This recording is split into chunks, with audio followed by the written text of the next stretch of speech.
উপস্থিত নেতৃবৃন্দ, একান্ত প্রিয় আত্মার আত্মীয় দায়িত্বশীল ভাইরা, আসসালামু আলাইকুম ওয়া রাহমাতুল্লাহ।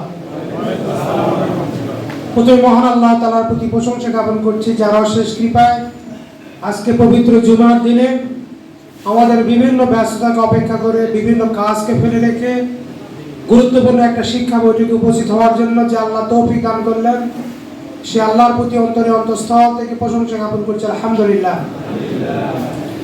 আরো স্মরণ করছি বিশ্ব মানবতার মুক্তির অনুদূত, বিশ্ব মানবতার মুক্তির দিশারি, বিশ্ব মানবতার শ্রেষ্ঠ শিক্ষক, যার আদর্শ অনুসরণ অনুকরণের মাধ্যমে ইহকালে শান্তি পরকালে মুক্তি, সেই বিশ্ব নেতা বিশ্বনবী হযরত মুহাম্মদ সাল্লাল্লাহু আলাইহি ওয়াসাল্লামের প্রতি দরুদ ও সালাম পেশ করছি, সাল্লাল্লাহু আলাইহি সাল্লাম। সমাত উপস্থিতি, আরো স্মরণ করে যুগে যুগে আল্লাহর দ্বীনকে প্রতিষ্ঠা করতে গিয়ে যারা শাহাদাত বরণ করেছেন তাদের রূহের মাগফিরাত কামনা করছি। সমাত ভাইরা, আলোচনার বিষয় আপনারা শুনলেন, ওয়ার্ড দায়িত্বশীলদের দায়িত্ব কর্তব্য বা ইউনিট দায়িত্বশীলদের দায়িত্ব কর্তব্য এবং একটি আদর্শ ইউনিট গঠনের জন্য দায়িত্বশীলদের ভূমিকা, এই বিষয়ের উপরে আলোচনা করতে হবে। আমরা এখানে যারা রয়েছে সবাই কিন্তু দায়িত্বশীল। দায়িত্বশীল ছাড়া কেউ আছে নাকি এখানে? ছোট কারো সবার উপরে দায়িত্ব আছে। কে ইউনিয়নের দায়িত্বশীল, এবার কে ওয়ার্ডের দায়িত্বশীল, ওয়ার্ডের দায়িত্ব আছে আপনাদের, মানে ইউনিটের দায়িত্ব আছে। দায়িত্ব ছাড়া এখানে কেউ নেই, আছে কি?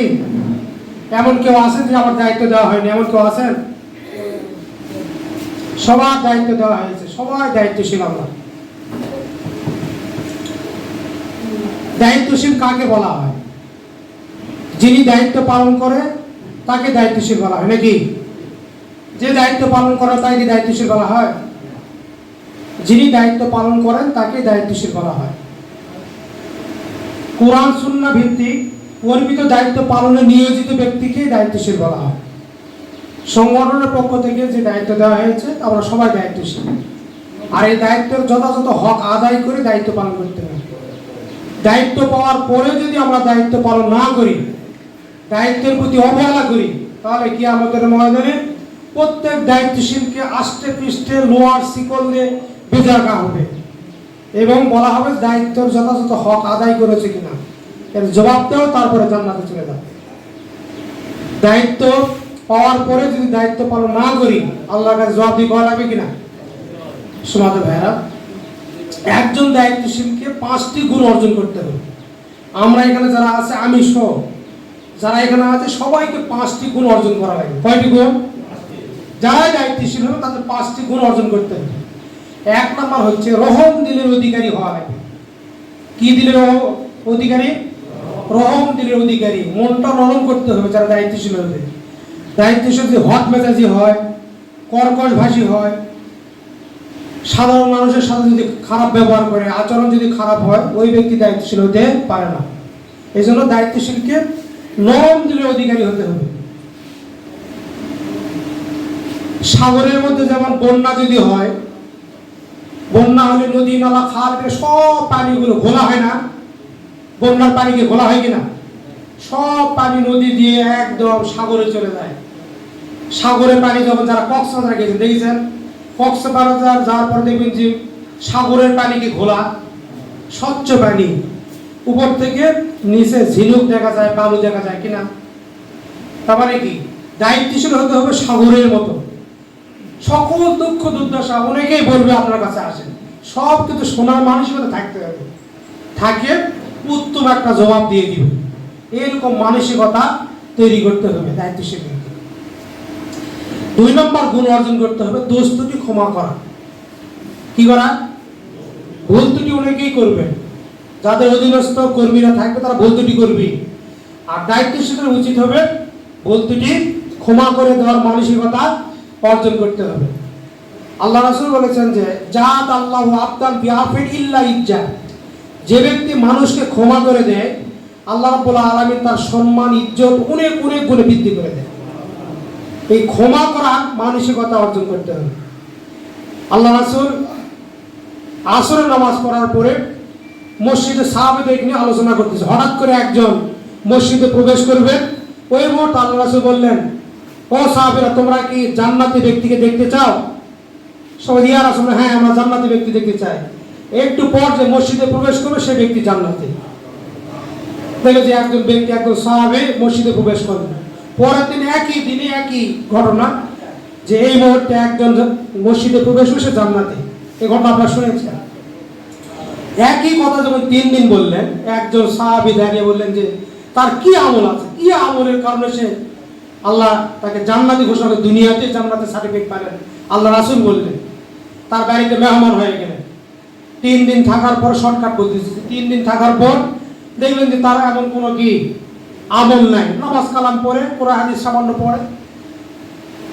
এরপরে যেদিন আসবেন তখন বললেন যে ভাই আপনার বাড়িতে আমি মেহমান হয়েছিলাম, আসলে এই ঘটনা। একই দিনে 3 দিন আল্লাহ রাসূল বললেন যে জান্নাতি হিসেবে আপনাকে ঘোষণা দিয়েছেন, আপনার ভিতরে কি আমল আছে দেখার জন্য আমি আপনার বাড়িতে 3 দিন মেহমান হয়েছিলাম। তা আমি তো বিশেষ কিছু দেখলাম না, আমিও যা করি আপনিও তাই করেন। তা আপনি কি কারণে আল্লাহ রাসূল বললেন যে জান্নাতি? তবে আমি একটা কাজ করি, প্রতিদিন ঘুমার সময় সব মানুষকে ক্ষমা করে দিই। তার মানে কি, ক্ষমা করে দিলে কি আল্লাহ তাকে কি মাফ করে দেয়, তাই না? এই জন্য ক্ষমা করার মানসিকতা দায়িত্বশীল অর্জন করতে হবে। এই জন্য আল্লাহ রাসূল বলেছেন যে জাদ আল্লাহু আবদান বিআফিন ইল্লা ইজ্জা, যে ব্যক্তি মানুষকে ক্ষমা করে দেয় আল্লাহ তার মর্যাদা অনেক অনেক গুণে বৃদ্ধি করে দেয়। এই মানসিকতা আমাদের অর্জন করতে হবে, এই গুণটা আমাদের অর্জন করতে হবে। 3 নম্বর হচ্ছে কর্মী সহযোগিতার জন্য দোয়া করা। আমাদের কাজ হবে, আমরা যারা দায়িত্বশীল, আমাদের অধীনস্থ যারা থাকবে তাদের নাম ধরে ধরে নামাজ পড়ে করে দোয়া করতে হবে। আল্লাহ রাসূল যেরকম দোয়া করেছিলেন যে আল্লাহ ওমরকে কিংবা আবু জেহেলকে ইসলামের পথে কি কবুল করো, নাম ধরে দোয়া করেছিলেন। আমাদের অধীনস্থ যারা থাকবে দেখবেন যে আমাদের কষ্ট দেয়, অনেক সমাজের মধ্যে অনেক লোক থাকে না, কষ্ট দেয়। সে যদি ইসলামের পক্ষে আসে তাহলে কি ওই সমাজের মধ্যে আর কথা বলার কেউ থাকবে না। ওই ব্যক্তির নাম ধরে ধরে তাকে দাওয়াত দিতে হবে এবং আল্লাহর কাছে কি দোয়া করতে হবে। এই গুণটা আমাদের অর্জন করতে হবে। কর্মীদের সাথে কি করা, কর্মীদের জন্য সহযোগীদের জন্য দোয়া করা, এই গুণটা আমাদের অর্জন করতে হবে। এরপরে কর্মীদের সাথে পরামর্শ করা। এই কিছুক্ষণ এই পরামর্শের আয়াতটা আমরা শুনলাম, তাই না? পরামর্শ করা।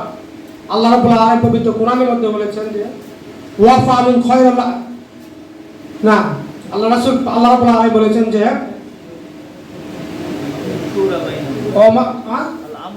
ওয়ামরুকুম শুরা বাইনাহুম। হ্যাঁ, আয়াতটা হলো ওয়ামরুকুম শুরা বাইনাহুম। মুসলমানদের যাবতীয় কাজ পারস্পরিক কি হবে, পরামর্শের ভিত্তিতে করতে হবে।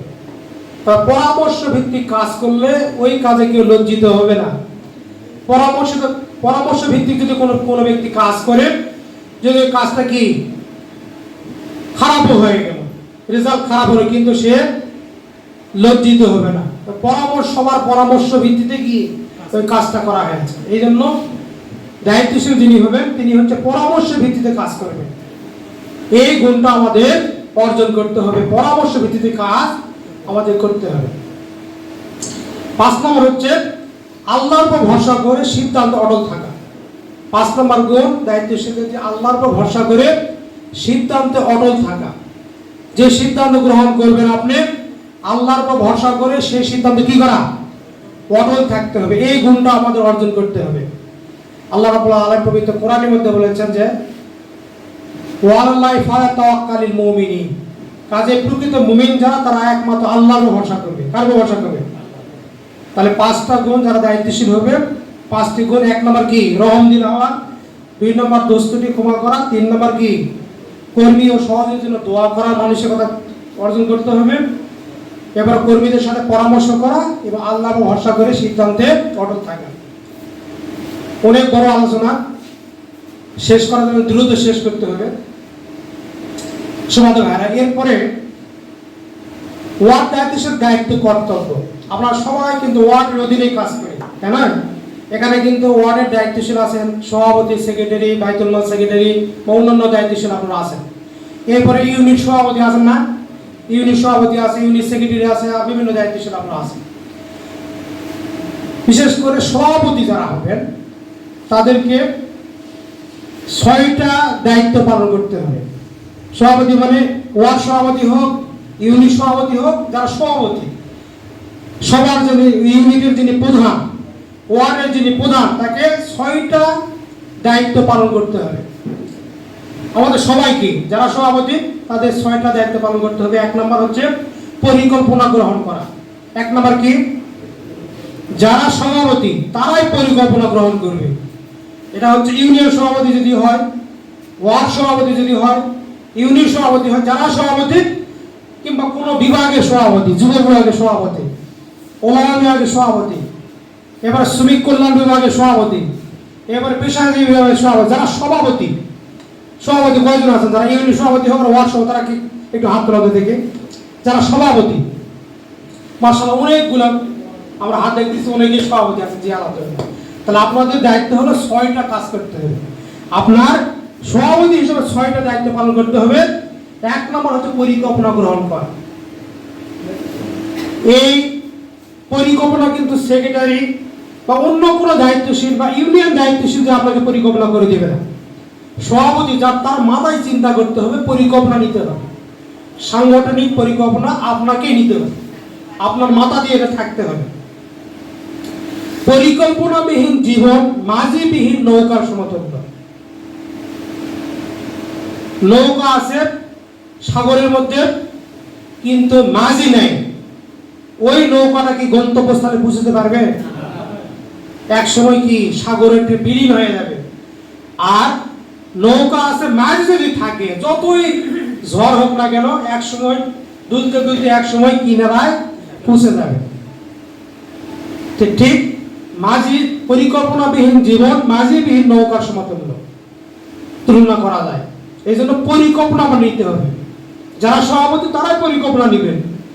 সেটা পরিকল্পনা হতে পারে প্রতিদিনের পরিকল্পনা, 7 দিনের পরিকল্পনা, সাপ্তাহিক পরিকল্পনা, মাসিক পরিকল্পনা, ত্রৈমাসিক পরিকল্পনা, এরপর ষান্মাসিক পরিকল্পনা, বার্ষিক পরিকল্পনা, ব্যক্তিগত পরিকল্পনা এবং সাংগঠনিক পরিকল্পনা। এই পরিকল্পনা অনুযায়ী আপনাকে কাজ করতে হবে। প্রতিদিন যদি পরিকল্পনা করেন যে ফজরের পরে আজকের দিন আমরা কি কি কাজ করব, সাংগঠনিক কি কি কাজ করব, ব্যক্তিগত কি কি কাজ করব, একটা ডায়েরিতে বা একটা হচ্ছে পেডের পাতায় 1 পৃষ্ঠা ব্যক্তিগত পরিকল্পনা আর একটা কি সাংগঠনিক পরিকল্পনা লিখলেন। আজকে আমাদের শিক্ষা বৈঠকে যাব, আজকে দাওয়াত দিব, আজকে করি বৈঠক করব, আজকে অমুক জায়গায় যাব, সব কিছু পরিকল্পনা লিখলেন। একজন দায়িত্বশীল উচিত হলো এরকম পরিকল্পনাটি হাতে কলমে মানে কলমে লিখে পরিকল্পনা নিয়ে আপনি কাজ শুরু করলেন। সারাদিনে আসরের পর আপনার মানি ব্যাগের পকেট থেকে বের করে যদি পরিকল্পনা দেখেন যে আমার ব্যক্তিগত পরিকল্পনা এই নেওয়া ছিল, এই কাজ করতে পেরেছে, আর সাংগঠনিক কাজ পরিকল্পনা আসলে এই কাজ করেছে, বাকি কটা বাকি আছে, এই আসর থেকে মাগরিব এশা পর্যন্ত ঘুমার আগ পর্যন্ত সেই কাজগুলো করা। এটা ব্যক্তিগতভাবে প্রতিদিনের পরিকল্পনা। সাপ্তাহিক পরিকল্পনা, মাসিক পরিকল্পনা থাকবে যে আপনি এই মাসের মধ্যে কি কি কাজ করবেন, নোট আকারে সেটা থাকতে হবে। যে কাজটা হলো কাটে দিলেন, এইভাবে আপনার পরিকল্পনা আপনার করতে হবে। তাহলে সাংগঠনিক যত পরিকল্পনা যে প্রোগ্রামগুলো করবেন, বাস্তবায়ন করবেন, এই পরিকল্পনা কে করবে? সেক্রেটারি করে দিবে? ইউনিয়ন সভাপতি যাই করে ইউনিয়ন আমি না, যারা সভাপতি তাদেরকে পরিকল্পনা করতে হবে। যুব বিভাগ নিয়ে কি কি প্রোগ্রাম করবেন, মাসিক প্রোগ্রাম, সাপ্তাহিক হোক মাসিক হোক, এই পরিকল্পনা আপনাকে নিতে হবে, সেটা বাস্তবায়ন করার জন্য চেষ্টা করতে হবে। তাহলে যারা সভাপতি আছে তাকে পরিকল্পনা গ্রহণ করতে হবে। 2 নম্বর হলো সকল কর্মীদের কাজ বন্টন করে দেওয়া। যারা আমরা সভাপতি আছি, আমাদের অধীনস্থ কর্মী আছে না, আপনার দায়িত্ব হলো কর্মীদের কাজ ভাগ করে দেওয়া। যে আপনি বাইতুল মালের ইয়ারত কালেকশন করবেন এই সপ্তাহের মধ্যে, আপনি কি করবেন? আগামী দিন আমরা একটা শিক্ষা বৈঠক নিয়েছি, এই শিক্ষা বৈঠকের দাওয়াত এই ব্যক্তি তালিকা করে এই দাওয়াতটা আপনি দিবেন। আর আপনি কি করবেন? ওই দিন যে একটা খিচুড়ি পাক করব, এইটা কালেকশন করা, রান্না করা, যা যা করাবে এই দায়িত্ব হলো আপনার। এইভাবে কাজ ভাগ করে দিবেন, তাহলে আপনার কাজটা সভাপতি কি। এখন তো অনেকে কর্মীরা কাজ পায় না, তাই নয়, সভাপতি সব দৌড়ায়, পুরা কাজ করে, কালেকশন করে, দাওয়াত দেয়, ব্যানার তৈরি করতে যায়, শুরু করে সব সভাপতির কাজ। সেক্রেটারিও কাজ পায় না, অন্যান্য দায়িত্বশীল কাজ পায় না। আপনার দায়িত্ব হলো সভাপতি হিসাবে আপনার অধীনস্থ যারা কর্মী থাকবে সবাই একটা একটা করে কাজ ভাগ করে দিবেন, তাহলে সংগঠন কি গতিশীল হবে, আপনার দায়িত্বটা কি কমবে নাকি? আপনার কাজটাই হলো কি কাজ ভাগ করে দেওয়া, বন্টন করে দেওয়া, এটা হলো সভাপতির দায়িত্ব। 3 নম্বর হচ্ছে কর্মীদের সাথে কর্মীদের তত্ত্বাবধান করা, খোঁজ খবর রাখা, কে কি কাজ করতেছে, করলো কিনা, যে দায়িত্ব দেওয়া হয়েছে দায়িত্বটা পালন করলো কিনা।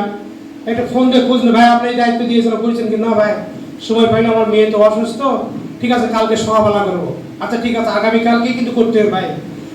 এরপরে সুন্দর সভা ফোন ভাই করেছেন কোনো, ভাই ভুলে গেছি, কথা বলতে না পারো তারা অন্য কাউকে দায়িত্ব দিল, তোমার সেক্রেটারি দায়িত্ব না, না ভাই আমি করবো। এইভাবে খোঁজ খবর আপনাকে নিতে হবে, খালি কাজ দিয়ে বসে থাকবেন কাজ হবে না, কাজটা আদায় করে নিতে হবে, তত্ত্বাবধান করতে হবে। এরপরে 4 নম্বর কাজ হলো সকল কাজে কর্মীদের সাথে সমন্বয় করা, সমন্বয় করে করে কাজ করতে হবে, যে আপনি এই কাজটা করেন, অমুক এই কাজটা করুন, তাহলে আমি এই কাজটা করি, এইভাবে সমন্বয় করে করে কাজ করতে হবে সমাজ ভাইরা। এরপরও 5 নম্বর হচ্ছে অগ্রসর কর্মীদের মান উন্নয়ন ও বায়াত নেওয়ার জন্য সভাপতিদেরকে বিশেষ ভূমিকা পালন করা। সভাপতির দায়িত্ব হলো আপনার অধীনস্থ যারা সহযোগী কর্মী আছে তারা মান উন্নয়ন কিভাবে করতে পারে, এই ভূমিকাটা সভাপতিকে নিতে হবে, অন্য কোনো ব্যক্তি নেবে না। আপনার দায়িত্ব হলো আপনার অধীনস্থ যারা কর্মী থাকবে তাদের মান উন্নয়ন কিভাবে করা যায়, যারা সহযোগী আছে তাকে কি কর্মী বানাবেন, যারা কর্মী আছে তারা বায়াতে নেওয়ার জন্য প্রাক্তনের সদস্য হিসাবে প্রেরণ করবেন, প্রাক্তন সদস্য গেল কিনা, এরপর আলোচনা চক্র গেল কিনা, তাকে বায়াত নেওয়ার জন্য সর্বোচ্চ চেষ্টা আপনাকে সভাপতি হিসাবে করতে হবে। এরপরে 6 নম্বর দায়িত্ব হলো সকল সাংগঠনিক কাজের পর্যালোচনা করা এবং রিপোর্ট প্রদান করা। সাংগঠনিক যতগুলো কাজ আছে সকল কাজ কি করবেন, করার পরে পর্যালোচনা করতে হবে। এরপরে এই রিপোর্টটা কি হলো সব আপনার ঊর্ধ্বতম দায়িত্বশীলকে জানাতে হবে, সেটা হচ্ছে আমরা লিখিতভাবে জানাই, সাংগঠনিক রিপোর্টের মাধ্যমে জানাই, কিংবা সারাদিন কি কাজ হলো আপনি ইউনিয়ন আমিরকে বলে দিলেন যে ভাই আপনার ইউনিয়ন আমিরের প্রতিনিধি, আপনার দায়িত্ব এই দায়িত্ব দেওয়া আছে না, যে ভাই আমাকে দায়িত্ব দিয়েছিলেন এই ওয়ার্ডে এই কাজ করে এই পর্যালোচনা করে এই রিপোর্টটা আপনাকে দিতে হবে, প্রতিদিন এইরকম রিপোর্টটা প্রদান করা। বুঝতে পারলেন কিনা? তাহলে এই 6টি দায়িত্ব হল কার, যারা সভাপতি। আবার বলতেছি 1 নম্বর পরিকল্পনা গ্রহণ করা, 2 নম্বর কর্মীদের কাজ বন্টন করে দেওয়া, ভাগ করে দেওয়া, এরপরে 3 নম্বর সকল কর্মীদের তত্ত্বাবধান করা, খোঁজ খবর রাখা, এরপরে 4 নম্বর হচ্ছে সকল কাজে কর্মীদের সাথে সমন্বয় করে কাজ করা, এরপরে অগ্রসর কর্মীদের মান উন্নয়ন বা বায়াত নেওয়ার জন্য সভাপতিকে ভূমিকা পালন করা। এরপরে 6 নম্বর যেটা বলা হচ্ছে সেটা হলো সকল সাংগঠনিক কাজের পর্যালোচনা করা এবং ঊর্ধ্বতম সংগঠনকে অবহিত করা বা রিপোর্ট প্রদান করা। এটা হলো ওয়ার্ড সভাপতি বা ইউনিট সভাপতি যারা আছেন তাদের এই, যারা সভাপতি যে বিভাগের হোক যারা সভাপতি তাদের এই দায়িত্ব। এরপরে ওয়ার্ড সভাপতি বা ইউনিট সভাপতি 6টি গুণ অর্জন করতে হবে। কয়টি গুণ? যারা সভাপতি এই 6টা গুণ আবার অর্জন করতে হবে। 1 নম্বর সময় অনেক লাগবে, এজন্য একটু খালি বলে নিই দ্রুত। আর একটা আদর্শ ইউনিট গঠনের জন্য দায়িত্বশীলদের ভূমিকা, ওই পয়েন্টের উপর আরো বিস্তারিত আলোচনা করবো, এই জন্য এটা একটু আগে নিতে হবে। একজন সভাপতি যিনি হবেন, ওয়ার্ড সভাপতি হোক, ইউনিট সভাপতি হোক, আর যে বিভাগের দায়িত্বশীল সভাপতি হোক, যারা সভাপতি, যারা প্রধান, 6টি গুণ অর্জন করতে হবে। 1 নম্বর সকল কর্মীদের চাইতে সবচেয়ে সক্রিয় হওয়া লাগবে। যিনি সভাপতি তাকে কি সক্রিয় হতে হবে। ওয়ার্ড সভাপতি যদি আপনি হন, এই ওয়ার্ডের যত কর্মী আছে তার চাইতে সক্রিয় ব্যক্তি একটাই, তিনি হচ্ছে ওয়ার্ড সভাপতি। যে ইউনিট আছে ওই ইউনিটের যতগুলো কর্মী আছে, সহযোগী আছে, তার মধ্যে সক্রিয় একজন ব্যক্তি, তিনি হচ্ছে ওই ইউনিটের সভাপতি। মানে যিনি সভাপতি তাকে কি সক্রিয় হতে হবে, অ্যাক্টিভ থাকতে হবে। আপনি যদি সক্রিয় না হন তাহলে আপনার কর্মীরা কাজ করবে না, আপনি কি চলেন না, আপনার সক্রিয় না, আমি নিষ্ক্রিয়, তাহলে ওই ওয়ার্ডে কাজ হবে না। এই জন্য যারা আমরা সভাপতি তারা কি সংগঠনের সার্কুলারকে বাস্তবায়ন করার জন্য সব সময় সক্রিয়তা ভূমিকা পালন করতে হবে। এই গুণটা আপনাদের অর্জন করতে হবে, সক্রিয়তা অর্জন করতে হবে। 2 নম্বর হচ্ছে সকল কর্মীর মধ্যে সবচাইতে আস্থাবাদন এবং প্রিয় ব্যক্তি হতে হবে। যিনি সভাপতি তিনি ওই ওয়ার্ডের মধ্যে, ওই ইউনিটের মধ্যে, ওই বিভাগের মধ্যে সবচাইতে আস্থাবান, সবচাইতে কি প্রিয় ব্যক্তি হতে হবে। সবাই যেন আপনার বিশ্বাস করে, আপনার প্রতি আস্থা রাখে, এইরকম আস্থাভাজন অর্জন করতে হবে, প্রিয় হতে হবে সকলে। ব্যাখ্যা করার সুযোগ নেই। এরপরে 3 নম্বর হলো সাংগঠনিক সকল কাজের অভিজ্ঞতা অর্জন করতে হবে। যারা সভাপতি, যারা প্রধান, সকল সাংগঠনিক কাজের অভিজ্ঞতা আপনার থাকতে হবে। রিপোর্ট তৈরি করা, ভাই রিপোর্ট তো তৈরি করতে পারি না, রিপোর্ট তো বুঝি না, তাহলে বুঝে নেন, রিপোর্ট তৈরি করার থাকতে হবে। ক্যাশ খাতা মেনটেন করার, ব্যয়তমাল আয় ব্যয় হিসাব নিকাশ, এটা সভাপতি এই কাজের অভিজ্ঞতা থাকতে হবে। একটা প্রোগ্রাম পরিচালনা করার অভিজ্ঞতা অর্জন করতে হবে। কিছুই নয়, সভাপতি তো আপনি, ওয়ার্ড সভাপতি, একটা প্রোগ্রাম নিয়েছেন, সেখানে দাস দিতে হবে। দাস ছাড়া মেহমান নেই। দাস তাহলে তো ইউনিয়ন থেকে কোনো মেহমান আসলে দাস দেওয়া হবে কেন? আপনাকে দাস দেওয়ার কি অভিজ্ঞতাটা অর্জন করতে হবে। সকল সাংগঠনিক প্রোগ্রাম যারা পরিচালনা করতে পারেন, এরকম অভিজ্ঞতা যারা প্রধান, যারা সভাপতি, এই অভিজ্ঞতা অর্জন করতে হবে। কত নম্বর বললাম? 4 নম্বর হচ্ছে সকল কর্মীর চাইতে বেশি ধৈর্যশীল হওয়া লাগে। ধৈর্যের আব্বাস আলী সাইয়েদ আবুল্লাহ মওদুদি বলেছেন, ইসলামী আন্দোলনের সাফল্যের শর্তাবলী, ধৈর্যের 5টা অর্থ: তাড়াহুড়া না করা, অস্থির না হওয়া, বিচলিত না হওয়া, তাই নয়? এই জন্য সকল কর্মীর চাইতে বেশি ধৈর্যশীল ব্যক্তি যারা সভাপতি, তাকে ধৈর্যশীল হওয়া লাগে। অনেক কর্মীরা আসে, অনেক কথা বলে, মাথা খারাপ হয়ে গেল আপনার, তাহলে কি হবে? কারণ আপনি হলো প্রধান, আপনাকে নিয়ন্ত্রণ করতে হবে, কন্ট্রোল করতে হবে। এই জন্য ধৈর্য আপনাকে থাকতে হবে। এরপরে 5 নম্বর হচ্ছে সকল কর্মীদের সুখে দুঃখে ভাগিদার হওয়া লাগে। সুখের দিনে সভাপতি উপস্থিত, তাই না? আপনার কোনো কর্মীর এক বাচ্চা হয়েছে, আনন্দ খবর, সঙ্গে সঙ্গে আপনি হাজির, মিষ্টি নিয়ে হাজির। এরপরে তার বাবা মারা গেছে, আপনি আগে। সুখের দিনও আপনি, দুঃখের দিনও আপনি। এই অর্জনটা করতে হবে যারা সভাপতি। আপনার অধীনস্থ, সুখের দিনও আপনি থাকবেন পাশে, দুঃখের দিনও আপনার পাশে থাকার এই গুণটা অর্জন করতে হবে। যাদের মধ্যে এই দুর্বলতা আছে, এটা অর্জন করার চেষ্টা করতে হবে। এরপরে 6 নম্বর দায়িত্ব গুণ হলো পরবর্তীতে দায়িত্বশীল তৈরি করার জন্য বিশেষ ভূমিকা পালন করতে হবে। আপনি আজকে সভাপতি আছেন, কালকে হয়তো আজকে আপনার জীবনের শেষ দিন হতে পারে, হতে পারে কিনা, মরে গেলে এরপর আপনি কে দায়িত্ব পালন করবে? আপনার অধীনস্থ কে ইসলামের ঝান্ডা ধরবে? এই ব্যক্তিকে আপনাকে নিয়োজিত করতে হবে, তাকে তৈরি আপনাকে করতে হবে। এই কাজটা কার? যারা সভাপতি, তার কাজ। সমাজ ভাইরা, এরপরে সেক্রেটারি যারা আছেন, ইউনিট সেক্রেটারি, ওয়ার্ড সেক্রেটারি, বিভাগীয় সেক্রেটারি, কারা কারা আছেন একটু হাত তোলা দেন দেখি। জি আলহামদুলিল্লাহ, সেক্রেটারি অনেকগুলো আছে। সেক্রেটারির দায়িত্ব হলো, সভাপতির দায়িত্ব হলো 6টা। কয়টা? আর সেক্রেটারির দায়িত্ব হলো 7টা, একটা বেশি। তার মানে কি সভাপতির চাইতে সেক্রেটারির কাজ বেশি কিনা? কিন্তু এখন তো আমাদের সেক্রেটারি কাজই পায় না। সেক্রেটারি মানে কোনো কাজ নেই, সভাপতি সব করে, তাই না? সেক্রেটারি যারা, তাদের হলো 7টা দায়িত্ব। 1 নম্বর হলো ওয়ার্ড সভাপতি সকল বিষয়ে পরামর্শ দেওয়া, বা ইউনিট সভাপতিকে বা বিভাগীয় সভাপতিকে পরামর্শ দেওয়া। যার ওই বিভাগে যুব বিভাগ হোক, শ্রমিক হোক, ওলামা হোক, পেশাজীবী হোক, ইউনিট সভাপতি হোক কিংবা ওয়ার্ড সভাপতি হোক, ওই অধীনে যার সেক্রেটারি, 1 নম্বর দায়িত্ব হলো সকল বিষয়ে সভাপতির সাথে কথা বলা। কি কথা বলা? সব বিষয়ে পরামর্শ দিবে, সভাপতিকে পরামর্শ দিয়ে সহযোগিতা করা, এই 1 নম্বর দায়িত্ব।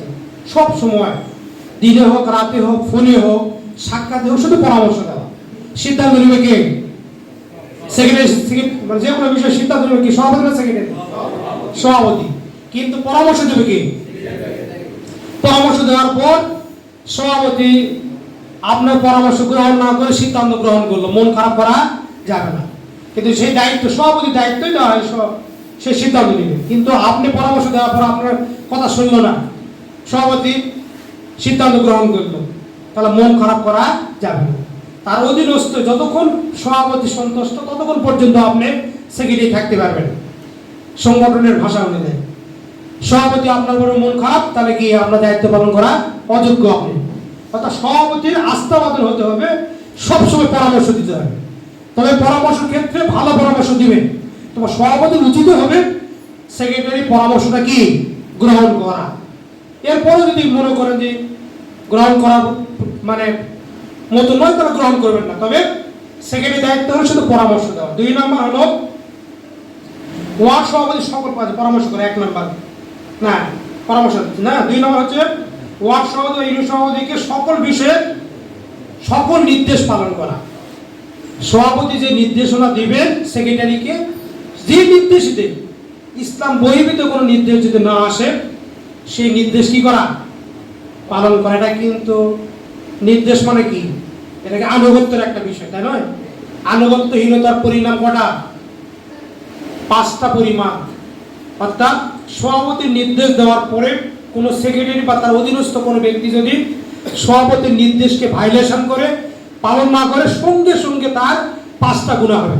কটা গুনাহ হবে? 5টা। 1 নম্বর হচ্ছে সভাপতি নির্দেশ দেওয়ার পর যদি উদাসীনতা দেখায়, ওই কাজটা যদি না করে, সঙ্গে সঙ্গে তার কবিরা গুনাহ হবে। নাউজুবিল্লাহ। কি গুনাহ হবে? কবিরা গুনাহ। কবিরা গুনাহ কি মাফ হয়? হ্যাঁ, খালেস দিলে যদি তওবা করতে পারেন তাহলে আল্লাহ মাফ করে দেবেন। ইয়া আইয়ুহাল্লাযিনা আমানু তুবু ইলাল্লাহি তাওবাতুন নাসুহা। হে ঈমানদারগণ, তোমরা খালেস দিলে যদি তওবা করো আর ওই গুনাহ যদি না করার জন্য যদি তোমরা সিদ্ধান্ত গ্রহণ করো, তাহলে আমি আল্লাহ তোমার জীবনের সব গুনাহ মাফ করে দেব। তবে শর্ত হলো পরবর্তীতে ওই গুনাহ করা যাবে না। আর্থিক এবং শারীরিক কুরবানির মাধ্যমে ভুলের কাফারা আদায় করতে হবে। যে আল্লাহ, সভাপতির এই কথা শুনিনি, এই বিনিময়ে আমি 1000 টাকা মসজিদে দান করবো। করার পর যদি তওবা করে তাহলে আল্লাহ মাফ করবে।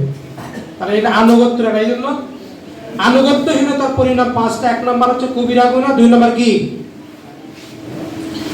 আমল নষ্ট হওয়া।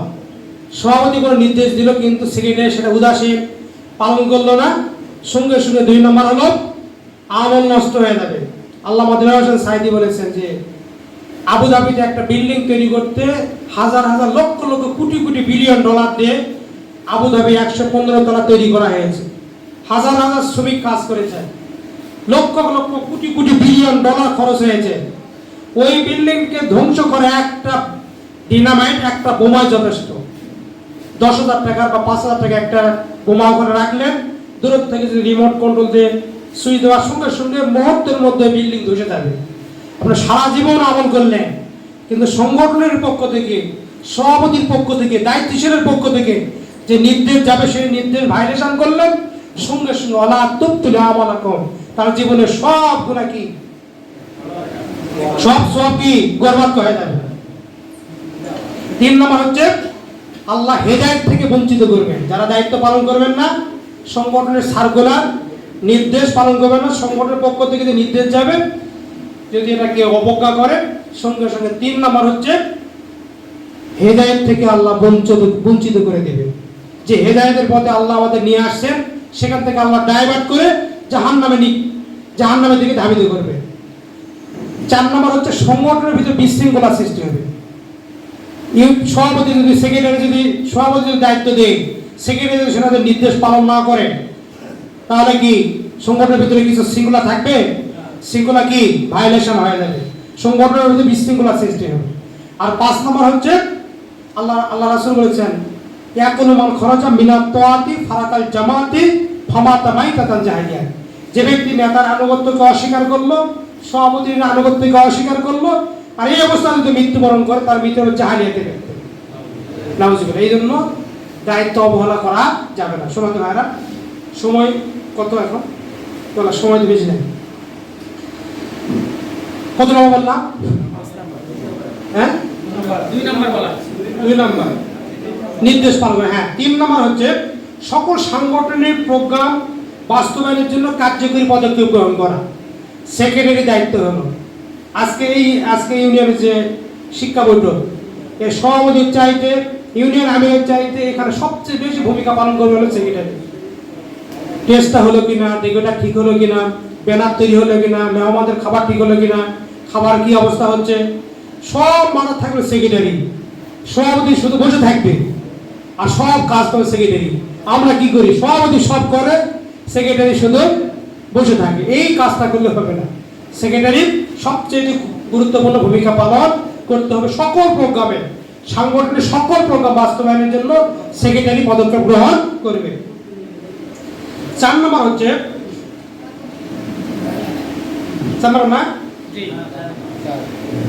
সকল কর্মীদের তত্ত্বাবধান করবে। সভাপতির দায়িত্ব, সেক্রেটারির দায়িত্ব কর্মীদের তত্ত্বাবধান করা। সভাপতির কাজ, সেক্রেটারির কাজ। এরপরে 5 নম্বর হচ্ছে সকল বিষয় অবগত হওয়া। সেক্রেটারি সকল বিষয় জানবে। আপনার ইউনিটে আপনার ইউনিটে হচ্ছে সহযোগী কয়জন, ভাই আমি তো জানি না, সভাপতি জানে। আপনার ইউনিটে কর্মী কয়জন, ভাই আমি যারা জানি না, সভাপতি জানে। আপনার এই মাসে কি কি প্রোগ্রাম নিয়েছেন, পরিকল্পনা কি কি নেওয়া হয়েছে, তো ভাই এটা আমি জানি না, সভাপতি জানে। সভাপতি সব জন্য আপনি আবার সেক্রেটারি হয়ে লাভটা কি, তাই নয়? তাহলে সেক্রেটারির দায়িত্ব হলো সকল বিষয় কি হওয়া, অবগত হওয়া, জানবে সে সংগঠনের সকল বিষয় সে অবগত থাকবে। এরপরে হচ্ছে 6 নম্বর হচ্ছে নিজ ওয়ার্ডের বা সকল প্রকার সাংগঠনিক তথ্য জানা। ইউনিটের বা বিভাগের সকল সাংগঠনিক তথ্য জানা। এরপরে 7 নম্বর হচ্ছে ওয়ার্ড সভাপতি বা ইউনিট সভাপতির অনুপস্থিতিতে সকল সাংগঠনিক প্রোগ্রাম পরিচালনা করা। সভাপতি যদি অনুপস্থিত থাকে, ছুটিতে থাকে, সফরে থাকে, অসুস্থ হয়, তাহলে সাংগঠনিক সকল প্রোগ্রাম কে বাস্তবায়ন করবে? সেক্রেটারি দায়িত্ব এটা, এই কাজটা করতে হবে। আর সেক্রেটারি গুণ আবার হলো 6টি অর্জন করতে হবে। 1 নম্বর হচ্ছে শুধু করে নিই, যারা সেক্রেটারি আমরা এখানে আছে সব সেক্রেটারি এই গুণগুলো 6টা গুণ অর্জন করতে হবে। 1 নম্বর সঠিক সময়ে সকল প্রোগ্রামে সভাপতির আগে প্রোগ্রামে উপস্থিত হওয়া। এই গুণটা অর্জন করতে হবে। সবাই মানে একটা প্রোগ্রামে সভাপতির চাইতেও প্রথম যে উপস্থিত হবে যে প্রোগ্রামে, সেটা কে? সেক্রেটারি। সেক্রেটারি দেখবে ঠিক আছে কিনা, পরিষ্কার আছে কিনা, ব্যানার লটকানো হলো কিনা, কাপড় বসানো হলো কিনা, টেবিলের উপর পানির ব্যবস্থা আছে কিনা, কোথায় কি সব কিছু দেখবে, কারেন্টের সুইচ আছে কিনা, ফ্যান ঠিক আছে কিনা। প্রোগ্রাম যদি থাকে সে দায়িত্ব কার? এটা সভাপতি না সেক্রেটারি? যারা আমরা এখানে সেক্রেটারি আছে তার দায়িত্ব হলো সভাপতির আগে কি প্রোগ্রাম স্থলে উপস্থিত হবে এবং সকল কিছুকে দেখে নেবে। এই গুণটা আমাদের অর্জন করা, সবার চাইতে আগে প্রোগ্রামে উপস্থিত হওয়া, এটা হলো সেক্রেটারির দায়িত্ব গুণ। 2 নম্বর হচ্ছে সকল সাংগঠনিক প্রোগ্রাম পরিচালনা করার যোগ্যতা অর্জন করা। সকল সাংগঠনিক প্রোগ্রাম পরিচালনা করার যোগ্যতা অর্জন করতে হবে কাকে? সেক্রেটারিকে। ওই যে সভাপতি না থাকলে সেক্রেটারি করবে। দাস দেবে কে? আজকে তো আমাদের সভাপতি নাই, সেক্রেটারিকে দাস দিয়ে শুরু করতে। দাস দেওয়ার জন্য কি অভিজ্ঞতা থাকতে হবে? সকল প্রোগ্রাম পরিচালনা করা অভিজ্ঞতা অর্জন করতে হবে। 3 নম্বর সকল সাংগঠনিক প্রোগ্রাম পরিচালনা। 3 সকল সাংগঠনিক কাজের প্রতি দৃষ্টি দিবে। সাংগঠনিক কাজ সব কিছু দেখবে হলো কে? সেক্রেটারি। বাইতুল মালের দায়িত্ব দেওয়া আছে বাইতুল মাল সেক্রেটারি। বাইতুল মাল সেক্রেটারি কাজ করতেছে কিনা, বাইতুল মাল কত টাকা উঠলো সেটা বলবে। পাঠাগারে বইয়ের দায়িত্ব দেওয়া আছে একজন, প্রোগ্রাম পরিচালনা করার জন্য দায়িত্ব দেওয়া আছে একজন, সব দেওয়া, কিন্তু সেক্রেটারি সবার খোঁজ খবর নেবে। আজকের প্রোগ্রামে যদি আমি বলি, আজকের প্রোগ্রামে আমার এই 5-6 জন মেহমান আসবে, কখন আসবে, কি হবে, এই যে আমার ফোন দিয়েছে সেক্রেটারি, কিন্তু ফোন দিয়েছে, সভাপতি ফোন দিয়েছে, সেক্রেটারি আমার ফোন দিয়েছে। তার দায়িত্ব হলো খাবার কি হচ্ছে, মেহমানের খাবার হচ্ছে কিনা, কোথায় কি, সব মাথায় থাকবে কার? সেক্রেটারি মাথায় থাকবে। একটা সভাপতি শুধু এখানে বসে থাকবে, সেক্রেটারি কিন্তু এর দায়িত্ব। এরপরে সকল সাংগঠনিক কাজের প্রতি দৃষ্টি দেওয়া গেল। 4 নম্বর সকল সাংগঠনিক বিভাগের কাজে নিয়মিত খোঁজ খবর নেওয়া এবং দায়িত্বশীল সহযোগিতা করা। বিভাগীয় কাজ তো আমরা জানি, বাইতুল মাল আছে বিভাগ, সাংগঠনিক বিভাগ আছে, অনেক বিভাগ, রিপোর্ট, সব বিষয়গুলো খোঁজ খবর এবং সেক্রেটারি নিজে হাতে সেখানে কি করবে, কোনো দুর্বলতা যদি থাকে সেটা কি সহযোগিতা করা দায়িত্ব। এরপরে সকল কর্মীদের পরামর্শ দেওয়া এবং পরামর্শ গ্রহণ করা। তার দায়িত্ব হলো পরামর্শ দেওয়া। কি করা? সেক্রেটারির দায়িত্ব হলো পরামর্শ। সভাপতি প্রথমে যে বলেছি, সভাপতি কি করবে? পরামর্শ দিবে এবং পরামর্শ গ্রহণ করবে কর্মীদের কাছ থেকে। আগে তো সভাপতির কাছে যাওয়া যায় না, আগে কি সেক্রেটারি বলবে যে ভাই এই বিষয়টা কি করা যায়, আচ্ছা ঠিক আছে আপনি পরামর্শ দেবেন, আমি সভাপতির সাথে কথা বলবো। পরামর্শ নিবে এবং পরামর্শ দিবে, এই গুণটা অর্জন করতে হবে। এরপরে সকল বিষয়ে মতামতের কুরবানি দেওয়ার মানসিকতা অর্জন করা। ওই যে প্রথমে বললাম সভাপতির সিদ্ধান্ত কি চূড়ান্ত সিদ্ধান্ত। আমাদের মূল সংগঠনের সভাপতি যে সিদ্ধান্ত গ্রহণ করবে সেটা কি মেনে নেওয়ার মানসিকতা অর্জন করতে হবে। যে আপনি একটা মত দিলেন, পরামর্শ দিলেন, কিন্তু সেক্রেটারি সভাপতি কি করলো, সে মতটা গ্রহণ করলো না, কিন্তু মন খারাপ করার মানসিকতা অর্জন করা যাবে না। সেটা কি কুরবানি দেওয়ার মানসিকতা অর্জন করতে হবে। সমাজে ভাইরা, এগুলো সভাপতি সেক্রেটারি গুণ এবং দায়িত্ব বলা হলো।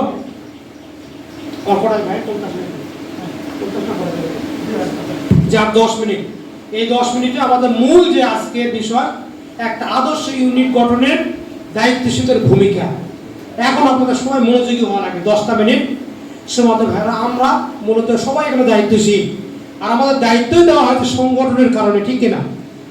আপনাকে ইউনিটকে সচল করার জন্য, সক্রিয় করার জন্য, একটা আদর্শ ইউনিট করার জন্য আমাদের ভূমিকা পালন করতে হবে। আমাদের কাজ মূলত 2টা কাজ। সবাই মনোযোগী হবে। কটা কাজ আমাদের? আমি এখন কিন্তু ধরবো। আমাদের কাজ কয়টা? 2টা। 1 নম্বর নিয়মিত কাজ, আর একটা হচ্ছে কি অনিয়মিত বা বিশেষ কাজ। একটা ইউনিটকে সক্রিয় ইউনিট করার জন্য, আদর্শ ইউনিট করার জন্য, মানসম্মত মানে ইউনিট করার জন্য আমাদের সকল যারা এখানে আছে সবার ভূমিকা আছে, আছে কিনা? এই ভূমিকার মধ্যে আমাদের 2টি কাজ। একটা হচ্ছে নিয়মিত কাজ, আর একটা কি বিশেষ কাজ বা বাকি অনিয়মিত কাজ। তার নিয়মিত কাজ যারা আমরা ইউনিটে, আমরা সবাই কিন্তু ইউনিটের অধীনে কাজ করি। ওয়ান হলে কি ইউনিটে যায় কিনা? তাহলে আমাদের মূলত 2টি কাজ। একটা নিয়মিত, এই নিয়মিত কাজের মধ্যে 10টা কাজ প্রতি মাসে এটা আমাদের করতে হবে। একটা আদর্শ ইউনিট তৈরি করার জন্য এই নিয়মিত 10টি কাজ আমাদের সবাইকে করতে হবে। 1 নম্বর হলো প্রতি মাসের শুরুতে 1 থেকে 5 তারিখের মধ্যে কর্মী বৈঠক নিশ্চিত করা। আজকে যারা ঘাটতি আছে আমাদের ওয়ার্ডে বা ইউনিটে, প্রতি মাসে 1 থেকে 5 তারিখের মধ্যে কর্মী বৈঠক হওয়া লাগবে। এরা যদি আপনার 20 তারিখে কর্মী বৈঠক করেন, সেটা কিন্তু বৈঠকটা হবে না। বিশেষ বৈঠক হতে পারে, কিন্তু প্রতি মাসে নিয়মিত কাজ। একটা আদর্শ ইউনিট করার জন্য নিয়মিত আমাদের প্রতি মাসে 1 থেকে 5 তারিখের মধ্যে কর্মী বৈঠক নিশ্চিত করা লাগবে। সেটা হচ্ছে কর্মী বৈঠক, সেটা মহিলা বিভাগের কর্মী বৈঠক হতে পারে, যুব বিভাগ হতে পারে, শ্রমিক, ওলামা, পেশাজীবী, মূল সংগঠন, যতগুলো ইউনিট আছে আপনার ওয়ার্ডে, ওই ওয়ার্ডে 1 থেকে 5 তারিখের মধ্যে কর্মী বৈঠক নিশ্চিত করতে হবে। 1 নম্বর কর্মী বৈঠক কি করা? নিশ্চিত করা। সে কর্মী বৈঠকটা হবে এজেন্ডা ভিত্তিক। এখন যদি আপনাদের বলি কর্মী বৈঠকের এজেন্ডাগুলো কি কি, অনেকেই আমরা জানি না, তাহলে 7টা নয়। এই বিশেষ করে আপনাদের যারা দায়িত্বশীল আমরা এখানে রয়েছে, সবাইকে সংগঠন পদ্ধতি বইটা একবারে কি কাছে রাখা দরকার। প্রোগ্রামে গেলে ওই বইটা নিয়ে যাবে, ওই বইটা খুলে কর্মী বৈঠক কিভাবে করা লাগবে ওই বইটা দেখে করবে, তাহলে সংগঠন ভালো হবে, ঠিক না? এই জন্য প্রত্যেক মাসে 1 থেকে 5 তারিখের মধ্যে কর্মী বৈঠক নিশ্চিত করতে হবে। যে কোনো মূল্যে, ঝড় হোক, বৃষ্টি হোক, যাই হোক, কর্মী বৈঠক করতে হবে। কয় তারিখ? 1 তারিখে হলো না 2 তারিখে? 2 তারিখ হলো 3 তারিখে ডেট থাকবে, মাসের শুরুতেই পরিকল্পনা থাকবে 1 থেকে 5 তারিখের মধ্যে কর্মী বৈঠক নিশ্চিত করা। এবং যে ওয়ার্ডে, বিশেষ করে কুসুমা ইউনিট 5 নম্বর ওয়ার্ডে ইউনিট বেশি, সেখানে একটু দেরি হতে পারে, তবে একদিনে 2-3টা করে হলেও ওই 5 তারিখের মধ্যে নিশ্চিত করা, না হলে 7 তারিখের মধ্যে করতে হবে। জি। এরপরে 2 নম্বর হচ্ছে প্রতি মাসের 6 থেকে 9 তারিখের মধ্যে কিংবা ইউনিয়ন বৈঠকের 1 দিন আগে, সবাই একটু ভালো করে শোনেন, কর্মী বৈঠক কয় তারিখ বন্ধু? 5 তারিখ। তারা 6 তারিখ কিংবা 6 থেকে 9 তারিখ কিংবা ইউনিয়ন বৈঠক, কিন্তু 11 তারিখে যদি ইউনিয়ন বৈঠক হয়, তাহলে আপনাকে 10 তারিখের মধ্যেই ওয়ার্ড বৈঠক নিশ্চিত করা। আজকে যদি আমি আপনাদের জিজ্ঞাসা করি যে ওয়ার্ড বৈঠক কোন কোন ওয়ার্ডে হয়, অনেকে ওয়ার্ডের হয় না, কিন্তু ওয়ার্ড বৈঠক না হওয়ার কারণে সংগঠনের দুর্বলতা। ওয়ার্ড বৈঠক করলেই সংগঠনের সকল কাজ ওয়ার্ড বৈঠকে কি পর্যালোচনা হবে, রিপোর্ট তৈরি করা হবে। এই জন্য প্রত্যেক মাসেই ওয়ার্ড বৈঠক নিশ্চিত করা। কত তারিখের মধ্যে? 6 থেকে 9 কিংবা ইউনিয়ন বৈঠকের 1 দিন আগে। এই ইউনিয়ন বৈঠক কত তারিখে? 11, তাহলে 10 তারিখ। 10 তারিখের মধ্যে যে কোনো মূল্যে ওয়ার্ড বৈঠক নিশ্চিত করতে হবে। ইউনিয়ন বৈঠক আগে তাহলে মনে করেন না আজকে এই মাসে যখন 10 তারিখ হলো না 13 তারিখে করে নিব, হবে? ইউনিয়ন বৈঠক আমরা 10 তারিখে, কারণ আপনার ইউনিয়নে রিপোর্ট পেশ করতে হবে, তাই না? তাহলে ইউনিয়ন বৈঠকের একদিন আগে আপনাকে ওয়ার্ড বৈঠক নিশ্চিত করতে হবে। এটা হলো একটা আদর্শ ইউনিট বা একটা আদর্শ ওয়ার্ড তৈরি করার জন্য আমাদের ভূমিকা। এরপরে 3 নম্বর হচ্ছে প্রতি মাসে ইউনিট বা ওয়ার্ড ভিত্তিক সাধারণ সভা 15 থেকে 20 তারিখের মধ্যে সাধারণ সভা করতে হবে। এটা হচ্ছে সাধারণ সভায় কিন্তু আমরা যখন করি দেখুন যে আমাদের লোক জুড়ে করে যাই বসে। নো, সাধারণ সভাতে আমাদের লোক দরকার নেই, আমাদের কোনো সহযোগীর দরকার নেই, কর্মীর দরকার নেই। হ্যাঁ, কর্মীরা থাকবে, নতুন নতুন সাধারণ জনগণকে নিয়ে আসার জন্য তারা ভূমিকা পালন করবে, তার দায়িত্ব নেই। এটা পুজো দিয়ে চলে গেলে হয়ে যাবে। কিন্তু আমরা যখন আমরা সাধারণ সভা করি, যাই আমাদের লোকজন ওই সেই 72 সাল থেকে জামাত ইসলামী করবে, ওই প্রতি মাসে সাধারণ সভায় বসে, ওই ব্যক্তি সাধারণ সভা করে লাভ আছে আমাদের? সাধারণ সভার দায়িত্ব হলো প্রতি মাসে পরিকল্পনা গ্রহণ করে সকল কর্মীরা সাধারণ লোকজনের দাওয়াত দিয়ে ওই দিন আপনি সাধারণ সভা নিয়ে আসবেন। এটা ইউনিট ভিত্তিক হতে পারে, তবে ইউনিট ভিত্তিক যদি মনে করেন যে আমরা ইউনিট ভিত্তিক করতে গেলে ইউনিয়নতে কোনো দায়িত্ব থাকা লাগবে, এই জন্য ওয়ার্ড ভিত্তিক যদি করতে পারেন 15 জন নিয়ে সাধারণ ব্যক্তিকে নিয়ে আপনি সাধারণ সভা করলেন, সেখানে নির্দিষ্ট বিষয়ের উপর বক্তব্য থাকবে। সাধারণ সভার এজেন্ডাগুলোও আছে, দেখে নেবেন। নির্দিষ্ট বিষয়ের উপর বক্তব্য এবং ইসলামী আন্দোলনের গুরুত্ব তাৎপর্য সংক্রান্ত আলোচনা হবে। ইসলামী আন্দোলন করলে কি হবে, না করলে এই যে ভয়াবহ কথা, এগুলো তার মাথার মধ্যে দিতে হবে সাধারণ ব্যক্তিকে, এবং সে সময় কি সহযোগী ফলন পূরণ করতে হবে। এই জন্য প্রত্যেক মাসে ইউনিট ভিত্তিক হবে। কোনো কারণে যদি মনে করেন না ইউনিট আমরা 5টা ইউনিট 5টা সাধারণ সভা করা মেহমান পাওয়া তো অসম্ভব, তারা আমরা ওয়ার্ড ভিত্তিক করবে। হ্যাঁ, ওয়ার্ড ভিত্তিক আপনারা করতে পারবেন। তাহলে প্রত্যেক মাসে 15 থেকে 20 তারিখের মধ্যে ওয়ার্ড বৈঠক সাধারণ সভা নিশ্চিত করা, যারা আমাদের ওয়ার্ডের মধ্যে আমরা আছি সবগুলো সাধারণ সভা নিশ্চিত করা। এরপরে 4 নম্বর হলো প্রতি মাসে ইউনিট বা ওয়ার্ড ভিত্তিক 20 থেকে 30 তারিখের মধ্যে একবার মাসের শেষ তারিখ পর্যন্ত কি বৈঠক করা, তারবিয়াতি বৈঠক করা, শিক্ষা বৈঠক করা। এটা ওয়ার্ড ভিত্তিকও করতে পারবেন। যদি মনে করেন যে না ওয়ার্ড ভিত্তিক না আমরা ইউনিট ভিত্তিক করবো, হ্যাঁ, যেখানে ইউনিট শো করে সেখানে করবেন, না হলে ওয়ার্ড ভিত্তিক ইউনিট ভিত্তিক না করতে তাহলে ওয়ার্ড ভিত্তিক একটা করে তারবিয়াতি বৈঠক করতে পারবেন। তার মানে 4টি প্রোগ্রাম আপনাকে মাসে করতে হবে। 1 নম্বর কি, কর্মী বৈঠক, ওয়ার্ড বৈঠক, সাধারণ সভা, আরেকটা কি তারবিয়াতি বৈঠক। প্রত্যেক মাসে এটা কাজ, এটা আপনার দায়িত্ব। একটা আদর্শ ইউনিট তৈরি করার জন্য এই 4টি কাজ আমাদের করতে হবে। এরপরে 5 নম্বর হচ্ছে প্রতি মাসে 1 থেকে 7 তারিখের মধ্যে বাইতুল মালে ইয়ানাত কালেকশন করতে হবে। কত তারিখের মধ্যে? 7 তারিখ। কোনো ক্রমে 7 তারিখ পার করা যাবে না। সুদী কর্মীদের বলতেই হবে কর্মী বৈঠকে আপনার ইয়ানাত দিতে হবে। কোনো কারণে কর্মী দিল না, তবে 7 তারিখের মধ্যে কি দিবেন। কিংবা একটা কথা মনে রাখতে হবে, ওয়ার্ড বৈঠকের একদিন আগে। কি বৈঠকের? যেদিন ওয়ার্ড বৈঠক করবেন, যদি 8 তারিখে ওয়ার্ড বৈঠক করেন বা 9 তারিখে করেন, তাহলে 8 তারিখের মধ্যে বলুন যে এই বাইতুল মাল আয় ব্যয়ের কালেকশন আপনাকে করতে হবে। বাইতুল মাল যিনি সেক্রেটারি এখানে রয়েছেন বা যারা আমরা দায়িত্ব পালন করি, বলতে হবে ওয়ার্ড বৈঠকের একদিন আগে বাইতুল মালের কালেকশন আমরা চাই। এই কাজটা আমাদের করতে হবে প্রতি মাসে 1 থেকে 7 তারিখের মধ্যে, নাহলে ওয়ার্ড বৈঠকের একদিন আগে। এরপরে 6 নম্বর হচ্ছে নিয়মিত কর্মীদের সাথে যোগাযোগ করা। এই কাজটা আমাদের দুর্বল, কর্মীদের সাথে আমরা যোগাযোগ করতে চাই না। কর্মী বৈঠক ডাকিয়েছে, 10 জন কর্মী 3 জন আসছে, আর বাকিগুলো আসেনি। ওই মাসে খবর নাই, পরের মাসেও আর আসেনি। নো, আপনার দায়িত্ব হলো ওয়ার্ড সভাপতি সেক্রেটারি, আপনার দায়িত্ব হলো এই কর্মীদের সাথে কি করা, আসলো না কেন, কি জন্য আসলো, সাথে যোগাযোগ করা, সাক্ষাৎ করা, নাহলে মোবাইল করা বা SMS করা, হোয়াটসঅ্যাপ মেসেজ পাঠিয়ে দেওয়া। বলবেন যে ভাই ঠিক আছে আপনি কর্মী বৈঠকে আসেনি, অমুক দিন আসরের নামাজের পর আপনার সাথে কোনটা কাজ আপনি আসবেন। ওনার সাথে কোনটা করে বলছি ভাই সেদিন কর্মী বৈঠক ডাকলাম আপনি আসলেন না কেন। অনেক ভাইয়েরা ঘুমাচ্ছেন, মনোযোগী না। এই কয়েকটা বিষয় একটু ভালো করে শুনতে হবে। সময় আর 2 মিনিট। তাহলে কি প্রতি মাসে কি করা, কর্মীদের সাথে কি করা, যোগাযোগটা অব্যাহত রাখতে হবে। এটা কত নাম্বার? 6। 7 নম্বর হচ্ছে প্রতি মাসে পাঠাগারের বই বিতরণ করা।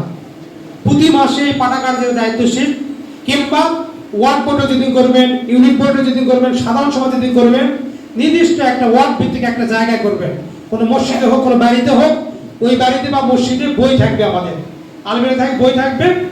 ওই বই অনুযায়ী প্রতি মাসেই যেন আমরা বই, কর্মীরা কিন্তু বই নিতে চায় না এখন, কর্মীদের প্রয়োজনে বই ইস্যু করে দিতে হবে এবং বই আদায় করতে হবে, পড়ার ব্যাপারে একটু পর্যালোচনা করতে হবে। সম্মানিত ভাইরা, প্রতি মাসে পাঠাগারে বই বিতরণ করা, এটা 7 নম্বর কাজ। 8 নম্বর হচ্ছে 10টা কাজ, নিয়মিত কাজ। এর মধ্যে 7 নম্বর হচ্ছে পাঠাগারে বই বিতরণ করা, 8 নম্বর হচ্ছে প্রতি মাসে বাইতুল মালের আয় ব্যয় হিসাব নিকাশ করা, রসিদ মূল্যে আয়, ভাউচার মূল্যে কি ব্যয়, এবং ক্যাশ খাতা মেইনটেইন করা প্রত্যেক মাসে। কিন্তু বাইতুল মালে আয় করেছেন কিন্তু ক্যাশ খাতা নাই, হিসাব নিকাশ নাই, এটা করা যাবে না। প্রত্যেক মাসের কাজ প্রতি মাসে শেষ করতে হবে। আয় ব্যয় ওয়ার্ড বৈঠকের আগে একবার শেষ করে যেন আমাদের কর্মীদের সামনে উপস্থাপন করতে পারে। এবার 9 নম্বর কাজ, প্রতি মাসে কর্মী তৈরি করার জন্য বিশেষ ভূমিকা পালন করা। আজকে একটা ওয়ার্ডে একটা ইউনিটে কাজ হলো, পরবর্তীতে কি কর্মী তৈরি করার জন্য কটা কর্মী হবে, সহযোগী কটা আছে, নার্সিং করা, প্রোগ্রামে প্রেরণ করা, কর্মী মানে উন্নতি করার জন্য আপনাকে চেষ্টা করতে হবে প্রতি মাসে।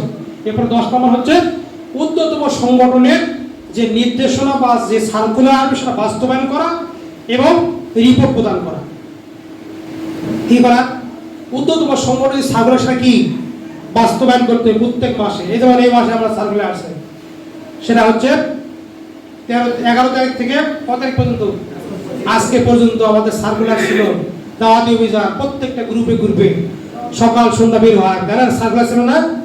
এই যে কাজটা আমাদের যে সার্কুলারই আসবে সেটা প্রতি মাসে সেটা বাস্তবায়ন করার জন্য চেষ্টা করতে। ভাই ওটা 2 মিনিট সময় দেওয়া সময় ভাই। এই হলো 10টা কাজ। আবার বলে নিই, 1 নম্বর হচ্ছে প্রতি মাসে একটা আদর্শ ইউনিট তৈরি করার জন্য প্রতি মাসে 10টি কাজ আমাদের সবাই করতে হবে। 1 নম্বর, 1 থেকে কি কত তারিখের মধ্যে, 5 তারিখের মধ্যে কর্মী বৈঠক নিশ্চিত করা। 2 নম্বর হচ্ছে